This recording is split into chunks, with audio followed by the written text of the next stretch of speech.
Hello, everyone, and welcome to my session. So, I'm Vijeta, creator and writer of Cloud Demystified, and today I'm going to explain cloud fundamentals, artificial intelligence, cloud security, and various other fundamentals using storytelling.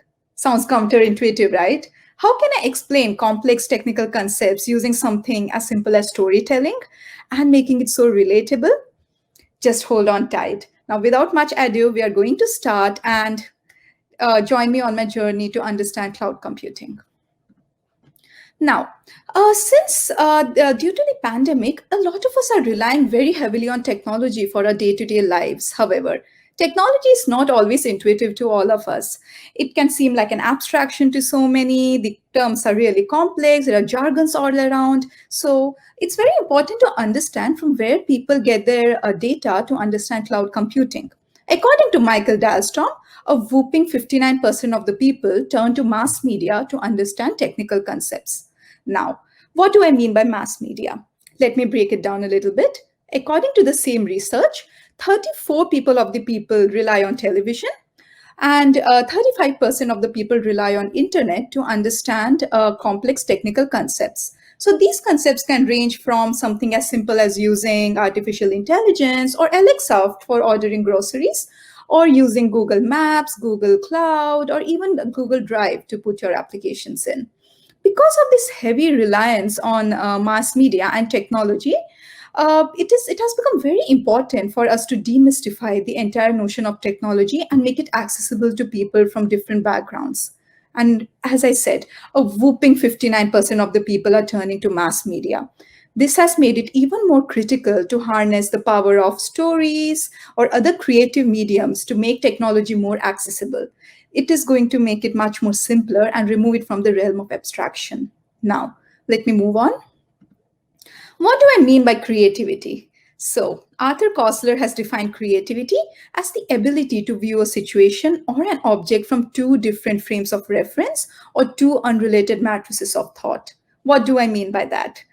As you understand, technology has so many terms. You may come across terms like artificial intelligence, as I mentioned, or because we're talking about cloud, you may hear words like load balancing, cloud security, and so many more terms which may not be used in day-to-day lives. Creativity helps us situate the terms in our day-to-day lives and helps us relate more to it. So creativity is very simple. For example, you see advertisements on television, you see films, you see comedy. All of that help us bring closer. They help us understand things from a very neutral and a very simplistic point of view. That is what creativity is all about. So it's the ability to view a situation from two different frames of reference. That's exactly what I'm trying to do here. I'm taking two different realms. One is the genre of storytelling, the other is the genre of technical writing, and I'm bringing them both together in one frame. That's using storytelling to explain technical concepts. So when these two unrelated matrices of thought come together, it makes things much more simpler. You'll be able to understand technology and complex technical terms just because you can relate more to them. Now, I'm not going to keep blabbering here. I'm going to move on and explain exactly what I'm trying to say. Story time. So, since I've talked a lot about stories, let me just tell you a very, very simple example or very simple analogy, which most of you might have encountered in your lives. So, one fine day, I was at home and I was washing my clothes. All of a sudden, I realized that my washer and dryer broke down. It was a crazy situation. I had all my laundry inside, and it was a Sunday, so I did not know whom to call for repair. It was a very perplexing situation. I was running around trying to find a person or a handyman to repair my washer and dryer. I had a lot of work to do, a pile of laundry to cover. I didn't know what else to do. It was really frustrating. I decided to go to a laundromat. Now, what is a laundromat?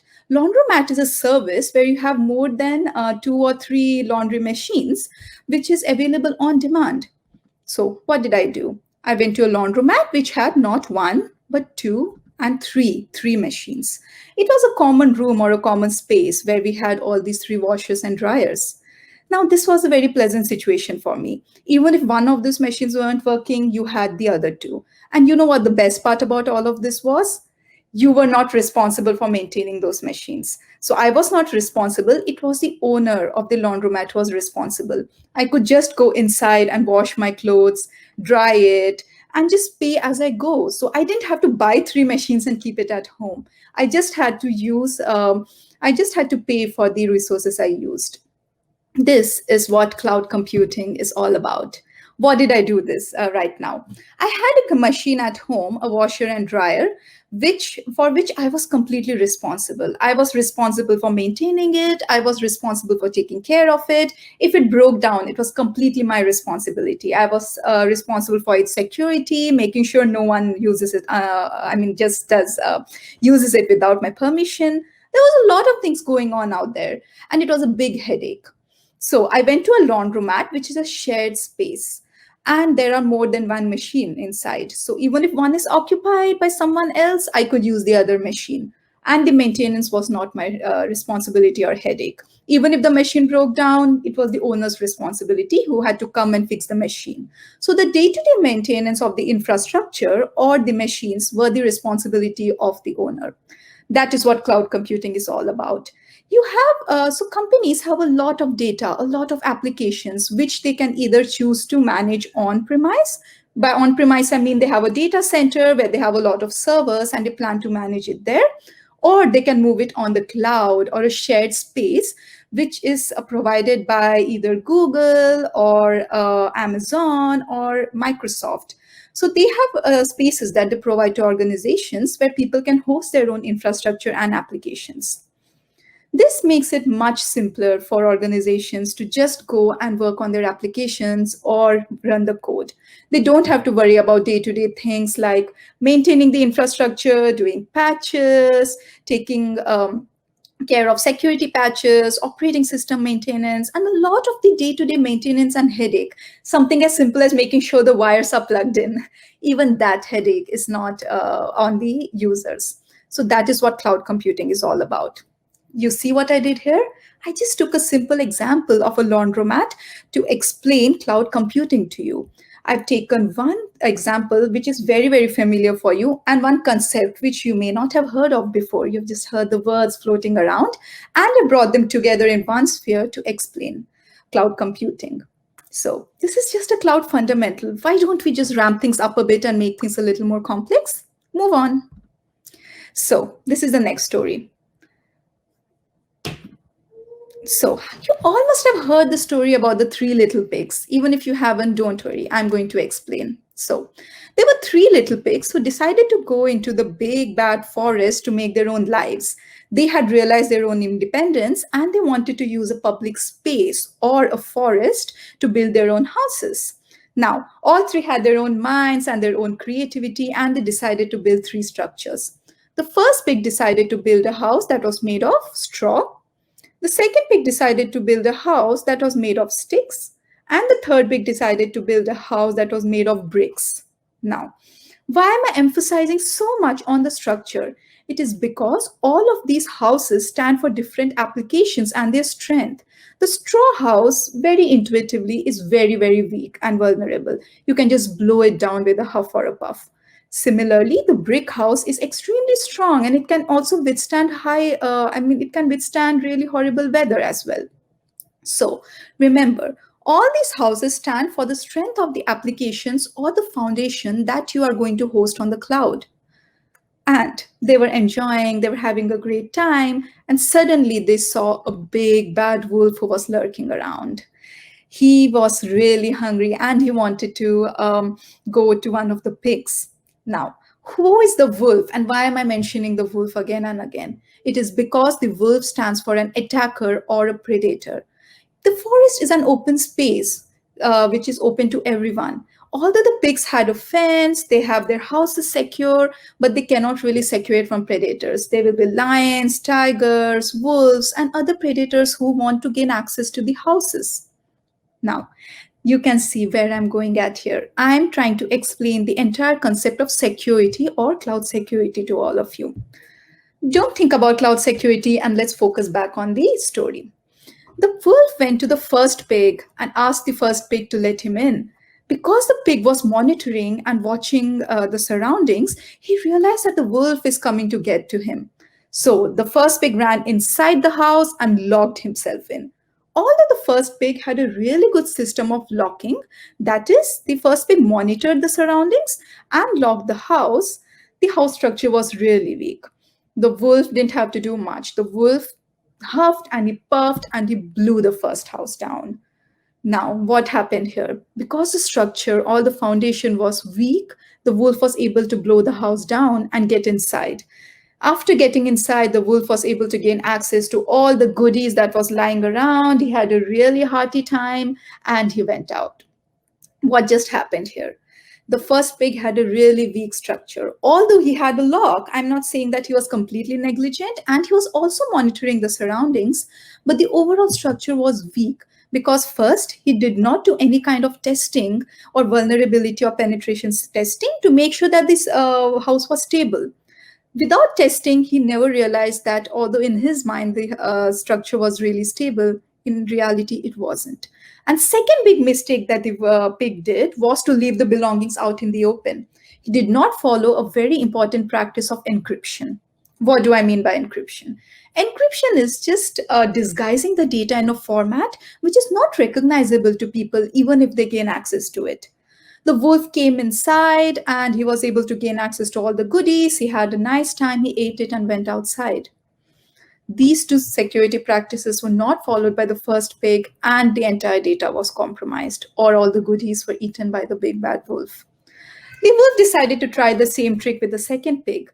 The second pig also saw the wolf lurking around because he was monitoring the surroundings, and he went and locked himself inside. The wolf huffed and he puffed and he blew the second house down. Same thing happened with the first pig. The structure was weak. It's really easy to blow the clay house down, and the wolf was able to get inside.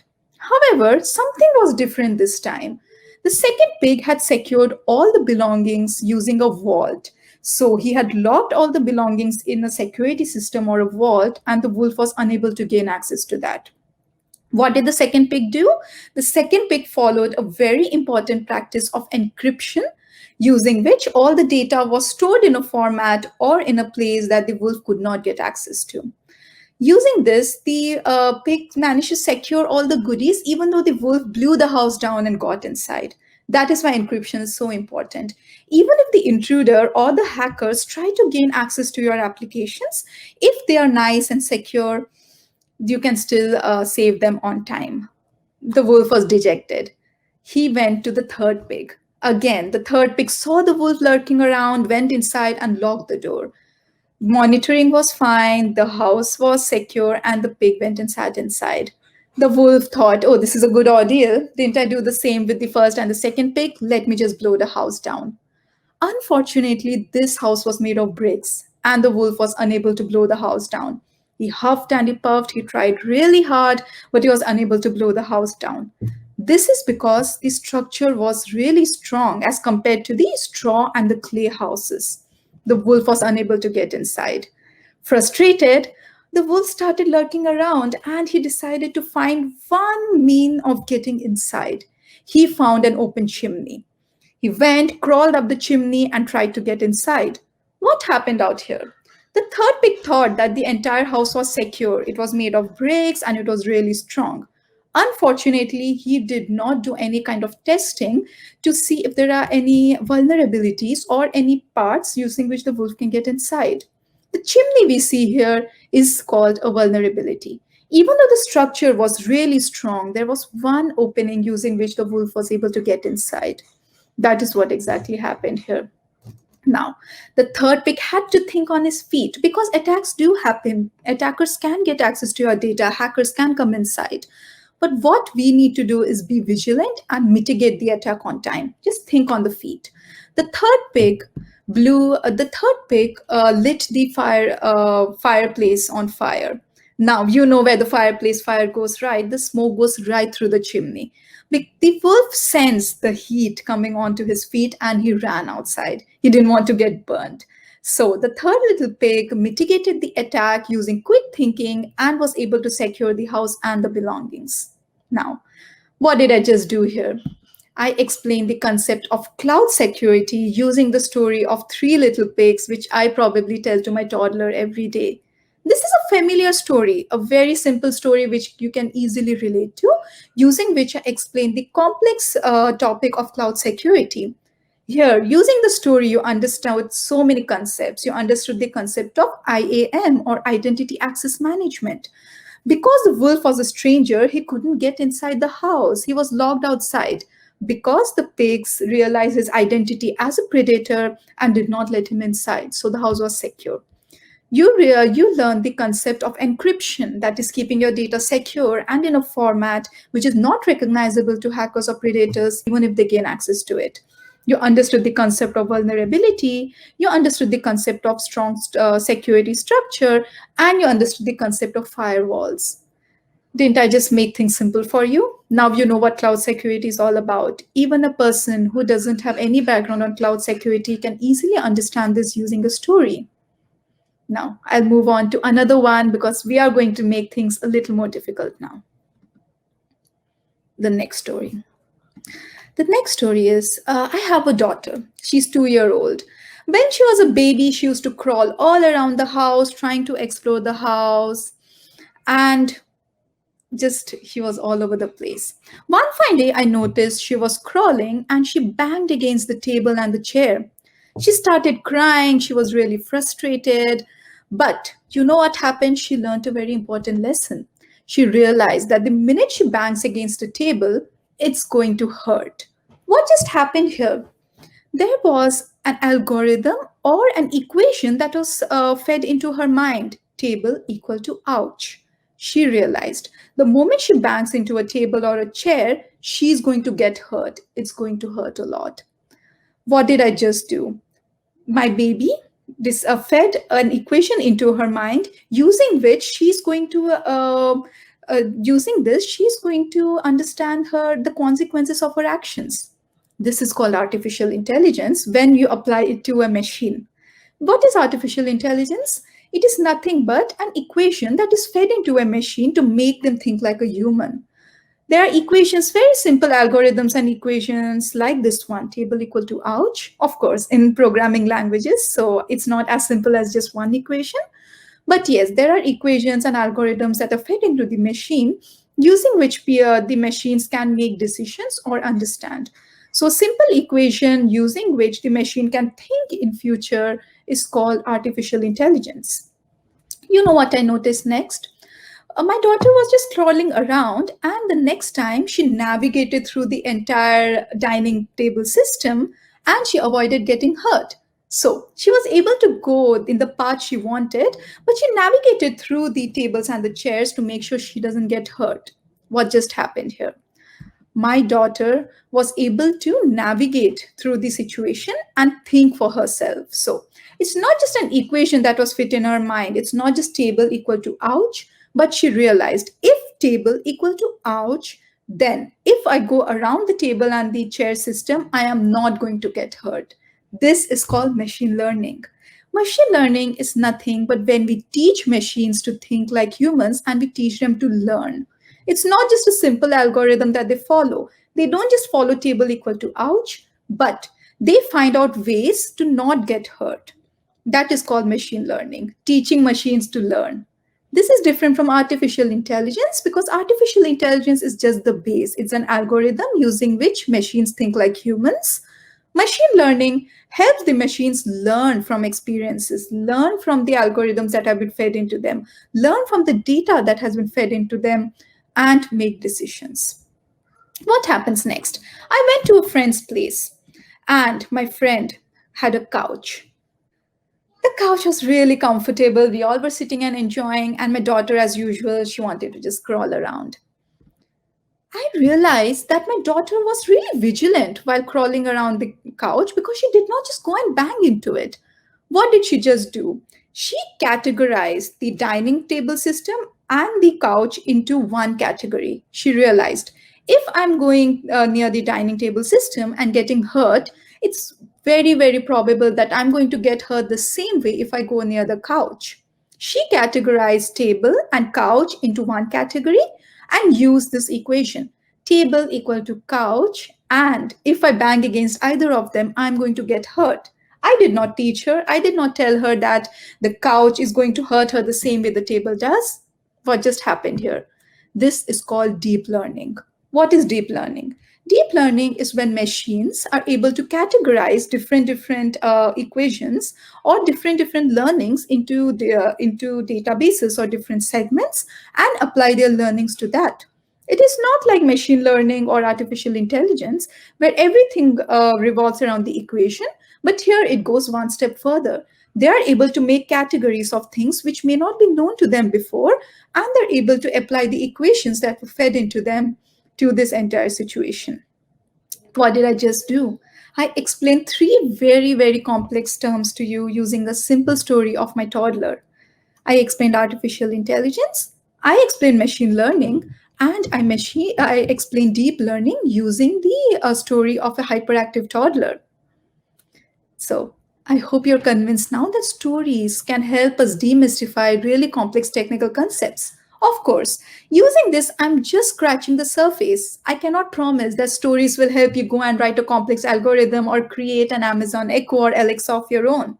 But it helps us get started, especially for people who don't know a lot about technology, people who rely on technology for their day to day lives and need a little bit of demystification just to make sure it's not so intimidating for them. Why stories? Stories help us take something familiar. Like I took the example of a laundromat, I took the example of a little baby, I took the example of the three little pigs to explain something new. That is what I did with stories. I took two unrelated matrices of thought, if you remember the phrase I used at the beginning, and I put them into one segment and I explained that using stories. This is why you were able to understand complex technical concepts using a very simple story. That is what storytelling does for you. I'll move on. What just happened here? I took two different genres of storytelling and of technology, so you can call it technical writing, and I merged them both together. This actually highlights the fluidity of the genre. This is not an all exhaustive list. You can use storytelling to explain very complex concepts, whether they're technical or non technical in nature. You can use that for business or anything you can think about here, because the entire notion of genre is fluid. So, genre is a negotiation rather than an adherence to a codified form. What do I mean by that? You all know about the genre of technical writing. You have read white papers, you have read about different technical articles. And what I did here was I moved completely beyond that. I used a story to explain technical concepts. That shows that genre is more of a negotiation. It is a dialogue that you have with your peers or your understanding, rather than an adherence to a form that is really very codified or that is really non-stagnant. Next, genre basically are artifacts that are open to revision. Today, the genre of technical writing might be a certain thing. Tomorrow, it might change completely. That is why the genre is so beautiful. It's an artifact. It is like an historical artifact or something you find, which can be changed based on your interpretation. You may interpret technical writing very differently from maybe a student or maybe a business professional. Everyone has their own understanding of genre, which they have brought from their experiences and memories. Those are responses to various culture and academic interactions. So basically, you have the cultural background and your academic background govern how you define a genre. I had done a research when I was in college where I studied technical writing across disciplines and cultures. I took people from two different countries, from two different academic disciplines, and their understanding of genre was very different.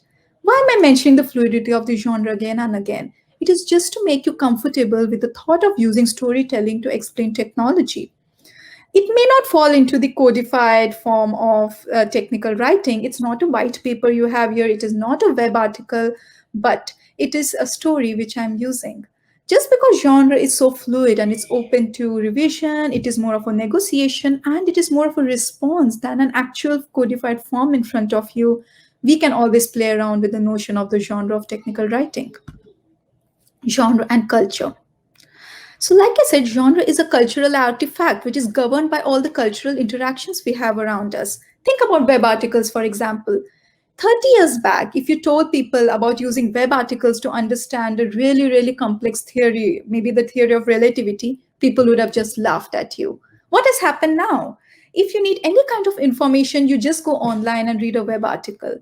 That is because our culture or our background or the community we belong to govern our notion of the genre. It is shaped by individual and cultural interactions. Your peer group or the people you're surrounded with, whether it is academic or the people in your day-to-day lives, they shape your notion of the genre.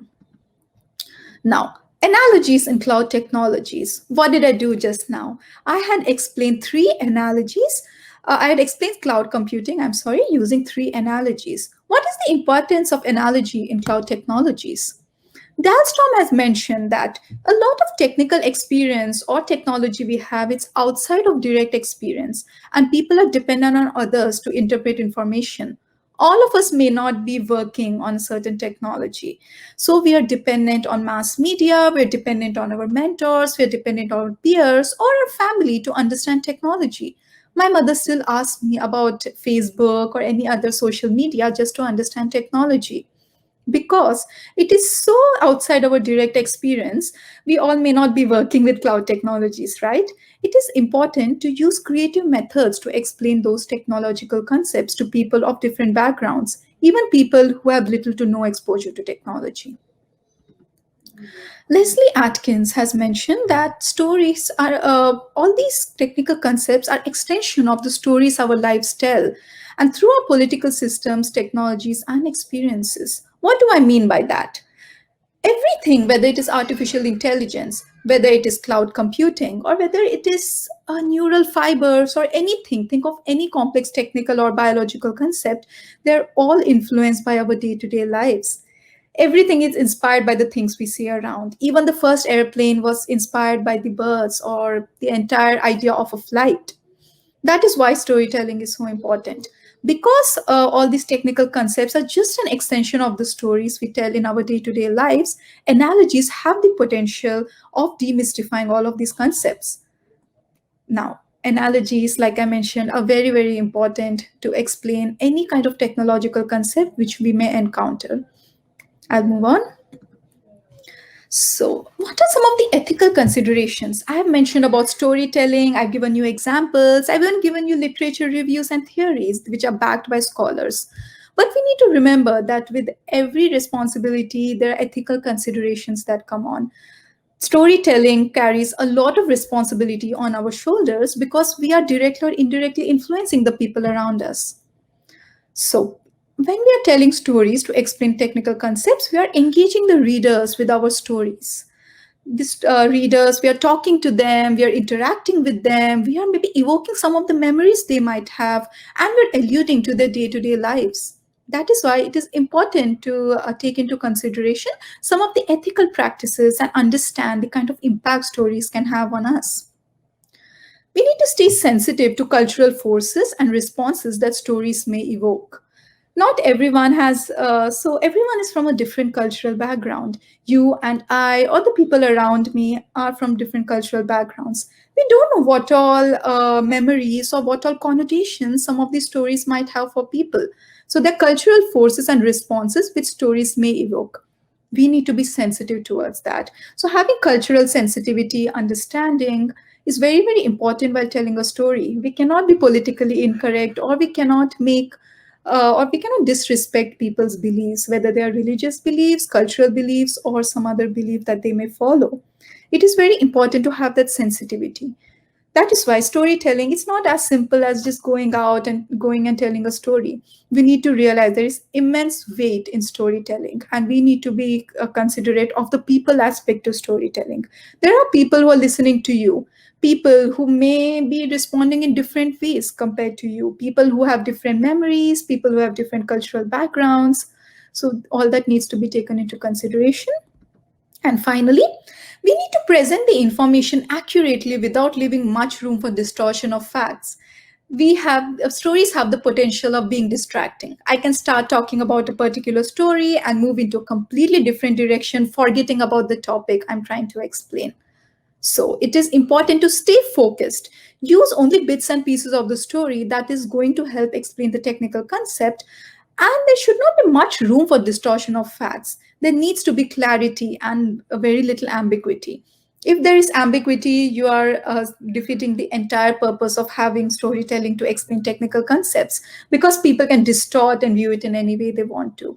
So, having a lot of clarity, having a clear goal and determination is important when it comes to storytelling to explain technical concepts. You need to have a focus to explain whatever you want to.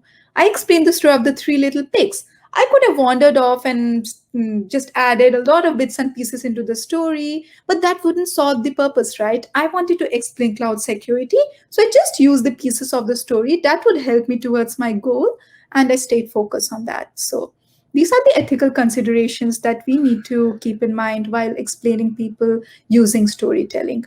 These concepts can be technical, business, or any other concept which lives in abstraction.